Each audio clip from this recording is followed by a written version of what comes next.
بسم الله الرحمن الرحيم اللهم صل على محمد وعلى آل محمد كما صليت على إبراهيم وعلى آل إبراهيم إنك حميد مجيد۔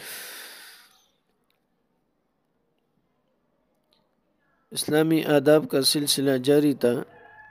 آج ان میں سے ہمارا موضوع ہے مجلس کے آداب۔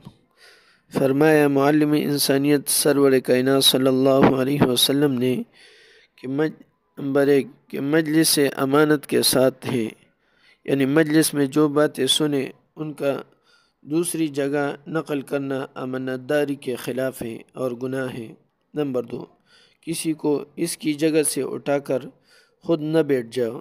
نمبر 3 اور بیٹھنے والوں کو چاہیے کہ آنے والوں کو جگہ دینے کے لیے مجلس کو شادہ کر لے۔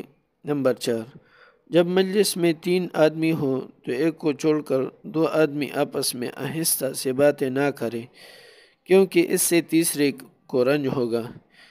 کسی ایسی زبان میں باتیں کرنا جس کو تیسرا آدمی نہیں جانتا وہ بھی اسی حکم میں ہے۔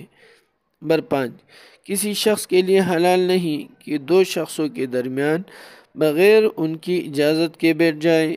نمبر 6 مجلس میں سب لوگ متفرق نہ بیٹھے بلکہ مل مل کر بیٹھے۔ نمبر 7 جب کوئی مسلمان بھائی تمہارے پاس آئے تو جگہ ہونے کے باوجود اس کے اکرام کے لیے ذرا سا کھسک جاؤ۔ نمبر 8 ہر چیز کا سردار ہوتا ہے اور مجلسوں کی سردار وہ مجلس ہے جس میں قبلہ رو ہو کر بیٹھا جائے۔ تو یہ تھے مجلس کے آداب۔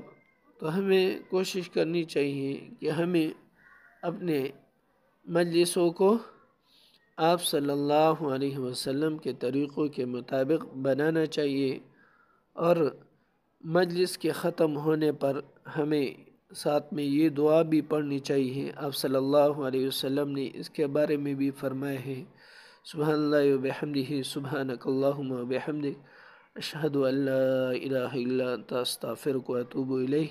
ساتھ یہ بھی دعا، سبحان ربک رب العزت عما یصفون وسلام علی المرسلین والحمد للہ رب العالمین، آمین۔